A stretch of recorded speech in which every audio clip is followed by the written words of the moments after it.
વાયરા ફરે બાપ.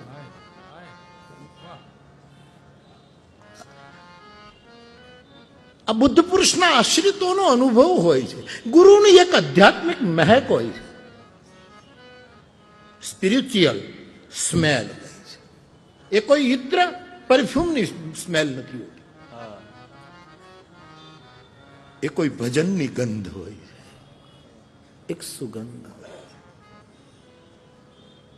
વાત તો મેં ઘણી વખત કહી. અમીર ખુશરો નીકળ્યો છે અને નિઝામુદ્દીન ઓલિયા પાસે એક ફકીર ગૃહસ્થ જાય છે વારંવાર કે મારી દીકરીની શાદી કરાવવાની છે, નિકાહ પડાવવાના છે અને પૈસા નથી. અમે નિઝામુદ્દીન પાસે, એ તો ફકીર કાંઈ નહોતું, એટલે બિચારો આટલો આશા લઈને આવ્યો, નાય કેમ પાડ્યું, એટલે મુદ્દત નાખે, આવતા શુક્રવારે આવજે. એટલે બિચારો આવતા શુક્રવારે જાય. આમ જેને જેને મુશ્કેલી હોય તો તમારા જે ટાઈમ આપો ટાઈમે ઉભા જ રહે. આ વીમા એજન્ટો કેમ ટાઈમે ટાઈમ ઉભા રહે? આપણે એમ કે હમણાં નથી વીમો ઉતારવો, પણ તમે 1 મહિના પછી મહિના આવીને ઉભો જ હોય, કારણ કે એને એનો ધંધો વધારવો છે. આવીને ઉભો રહે.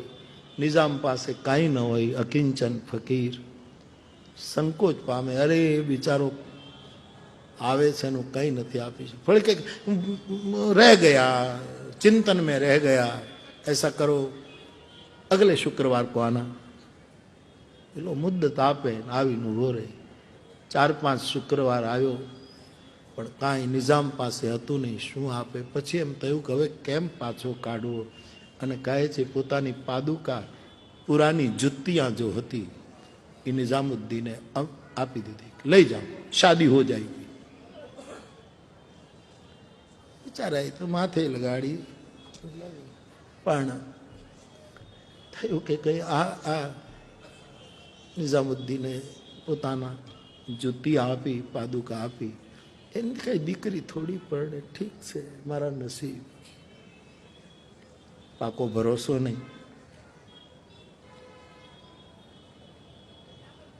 એ કપડામાં વીંટી નિઝામુદ્દીનની પાદુકા લઈને નીકળે છે. એ જ વખતે અમીર ખુશરો પોતાના જીવનની સમગ્ર સંપદા ઊંટો ઉપર લાદીને દિલ્હી તરફ આવી રહ્યો છે.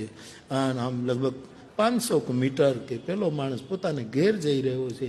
અહીંયા અમીરનો રસાલો આવી રહ્યો છે. અને પોતાની સવારીમાં બેઠેલો અમીર ખુશરોનો નાસા પૂટ ચારે બાજુ ખેંચાય છે. યાત્રા રોકો. યાત્રા રોકાઈ ગઈ. સેવકો દોડ્યા, માલિક ક્યા બાત, કે અગલ બગલમાં તલાશ કરો. મુझे એ પર્ટિક્યુલર શબ્દ जो अमीर ना છે, मुझे मेरे पीर की खुशबू आ रही. पीर की खुशबू. पीर तो दिल्ली में है, हाँ है वहीं, लेकिन सुरुचि सुबास, મને ગંધ આવે. અને મારા નાકે બીજી વાસ નથી લીધી, એક જ મહેકની ટેવ પડી છે મારા નાકને.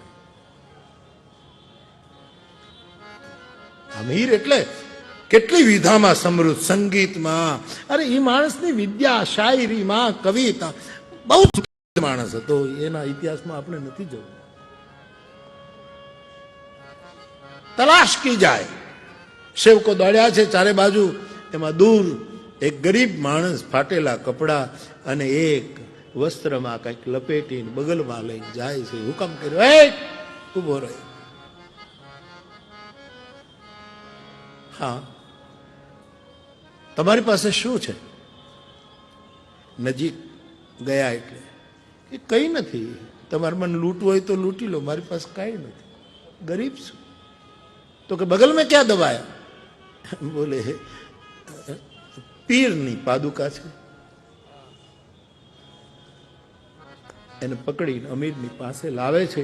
જેમ જેમ પોતાના ગુરુની પાદુકા નજીક આવી એમ ખુશ્બુ તીવ્ર બની છે. હવે માણસો તો આકાર સલામ ઘણા હતા, બીજા કોઈને વાસ ન આવે.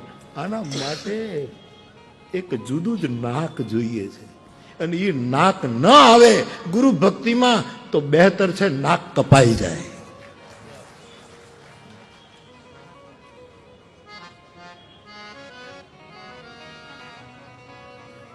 અમે ઉતરીને આવે છે, ખુશ્બુ તીવ્ર બની, આંખમાં આંસુ આવ્યા. બાબા, ફકીર બાબા, હા, આપની પાસે કઈક એવી ચીજ છે જેમાં મને મારા પીરની ખુશ્બુ આવે. પીરની વાત, યાની નિઝામુદ્દીન પીરની વાત કરો. હા હા, હું દર શુક્રવારે જતો હતો દીકરીના લગ્ન માટે. બાબા મુદ્દત આપતા હતા, છેવટે એને આ પાદુકા આપી છે, લઈને જાઉં છું.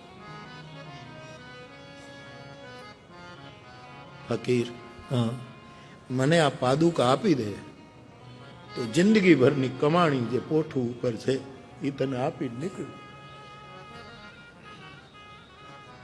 પેલાને તો બિચારાને સ્વાભાવિક દીકરીને પરણાવવી હતી, અને એક સાથે આટલું બધું મળી ગયું, કંઈ બોલ્યો નહીં. પણ કહે છે ઇતિહાસ કે અમીર ખુશરો બધું જ સમૃદ્ધિ એને આપી અને પાદુકા લઈને દોડ્યો છે. નિઝામુદ્દીનની પાસે આવી, ચરણ પાસે પાદુકા મૂકી લાકડી પડે પડી ગયો. अमीर, ये क्या लाया? आपने पादुका? हाँ, मैंने तो एक गरीब फकीर को दी थी, तेरे पास कैसे आई? बोले रस्ताમાં મળ્યો, મને આપની ગંધ આવી અને મને ખબર પડી કે એને દીકરીના લગ્ન કરવા. મેં મારી બધી સમૃદ્ધિ આપી પાદુકા.